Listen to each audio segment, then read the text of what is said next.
Hi, and welcome to another episode of the City of Flagstaff's Recovery Roundtable. My name is Jessica Drum, and I am the City of Flagstaff's Public Affairs Director. And today I am excited to announce that we have a repeat guest in John Saltonstall. And John, I'll let you introduce yourself. Hey, thanks, Jessica, and good afternoon, everybody. My name is John Saltonstall. I'm the Business Retention and Expansion Manager with the City of Flagstaff. And today, John is here to discuss with us the city's business expansion and retention policy and adaptive reuse policies. John, and I understand that you have a presentation that you would like to share with us today. That's right. I'm going to go ahead and share my screen. I've got a presentation that I put together based off of a couple presentations to council over the last few weeks. So these are about new programs. Again, I'm John Saltonstall, Business Retention and Expansion Manager, and we often just call that BR&E. But we'll get into these programs that are designed to assist existing small businesses. Recently, City Council approved the adaptive reuse policy and the business retention and expansion incentive. The adaptive reuse program is new to Flagstaff, but it is not a new thing. It's not a new concept. Adaptive reuse policies are in place all throughout the state of Arizona, throughout this country, and all over the world, truly. And it's all about getting businesses into existing spaces. The business retention and expansion incentive, however, is unique to Flagstaff, and it's crafted after after an old incentive program that we've had since the early 2000s. Sorry about that there. The adaptive reuse policy, the City Council approved it with the idea about supporting small businesses and encouraging the reuse of existing spaces to fill vacancies. The idea here is to provide up to $5,000 to a business for development and change of use fees. Now, here are the eligibility requirements. You have to attend a free pre-application meeting. This is a service provided by our development services, and it's an opportunity for a business, an entrepreneur, or would-be developer to bring their idea into the pre-application meeting and really meet with a development services representative.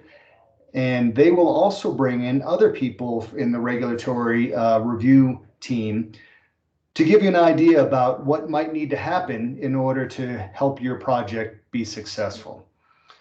Next, we require that the project be proposed within an existing 5,000 square foot space. Now that actually is the top end. So we want it to be a 5,000 square feet or smaller space. Also, we want you to have a current business plan.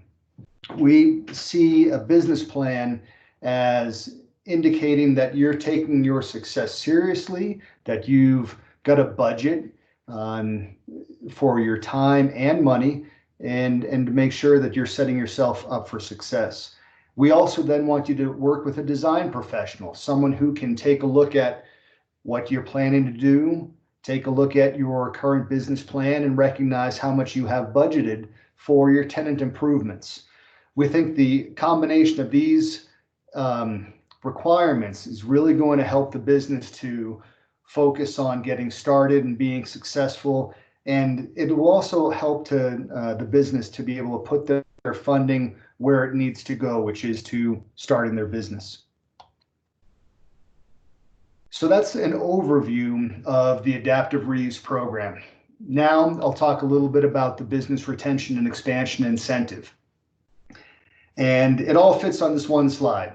It is intended to be competitive and an open process. We wanted to assist small businesses here. So if you're a business that employs between 1 and 150 people, you may apply between July 1st and August 31st. So you have 2 full months. There's the $30,000 is in the total budget. These are all bed, board, and beverage revenues allocated for economic development. And you can go, this $30,000 can fund between 1 and 6 different businesses, or none for that matter. So depending on the quality of your application and the competition, you could be eligible for up to $30,000. The remaining funding would be carried into the next year. Now, there is another slide that I'm going to want to show. Let me see if I can do this, and forgive me, but I think I can do this pretty quickly. I want to share a slide that talks about the scoring for the program. And I'm almost there. Here we are. Thanks, John. That was going to be my next question, was what are applicants to be the most competitive that they can? What does the scoring look like for this program? So great, I think. Thank you for that. And I'm sorry I didn't put it in that presentation originally, but here it is. You're going to get scored on the wages. And I don't think, John, we're seeing it yet. I think you have to switch your the presentation that you're sharing. Yep. Hey, thank you very much for that. I've got it now. How's that? Perfect. Okay. And thanks for letting me know. It often looks different from one's personal screen. So the scoring, wages, we're asking for a comparison of the wages of the jobs that are being retained or created relative to the Coconino County median wage and relative to the average sector wage, because we know that that wages vary from sector to sector. Mm-hmm. Then we have an environmental impact. We want a narrative of the impact of the applicant's business relative to water and energy usage and to the community landfill. The direct community benefit, this is a description of any proposed direct community benefits to the community. And I know that's a little redundant there, but not just to the applicant's business. So we're talking about infrastructure, workforce development opportunities for residents or students, volunteer work, or some other benefit that the business is able to offer to the community on a whole. And then a match. We want an accounting of the applicant's private investment relative to the requested grant, how much skin they have in the game. Now, I know that, this is money that's being offered. So these are our criteria. These are the ways we score things. And the scoring is really intended to convey the community values. Flagstaff wants high wage, low environmental impact jobs. And we need to see some direct community benefits. So there are a number of ways that you could get creative, that a business could get creative to convey that direct benefit. And so that's how the scoring is going to work. That's how the program works. Any funds that, and I think I'm going to stop sharing this now. Any funds that are left over will just roll into the next year. And it's really being set up right now as a pilot program. We think it's a great opportunity to assist our small businesses out there.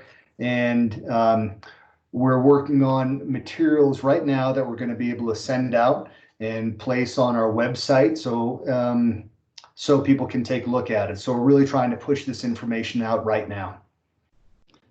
Thanks, John. And if a business has a question about this program, who should they contact? Where should they go for more information? They should contact me directly. My phone number is 928-606-9430, or you may email me. I can spell it. It's the letter J in my. I can put it also I'll put it in the Facebook post so that folks have access, and we'll put your phone number and the email in there so that they have the ability then to contact you if they've got questions, because this is a really exciting new project or program, I think, for our local small business community. Indeed. Thank you. Yeah, actually, both of them are. So thank you so much for taking the time to talk about them with us today. And before we close, I did want to mention one piece of good news that the city received last night.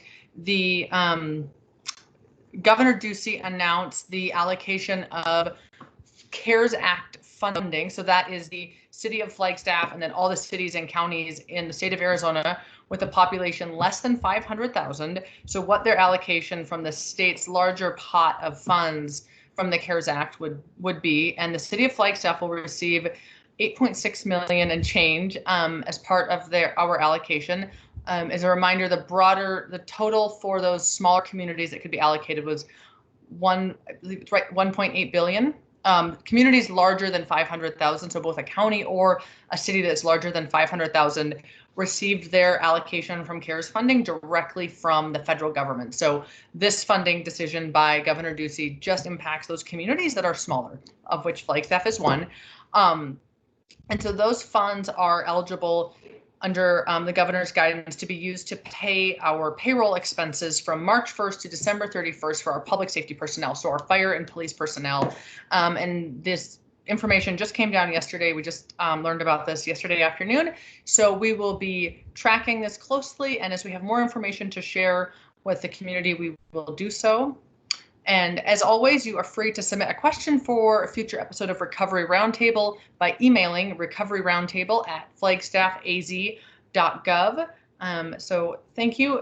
Plan to have a safe weekend coming up. And John, thank you so much for taking the time to join us today. And we will be back with another topic on Tuesday. Sounds great. Thank you, Jessica. You are welcome. Thanks, John.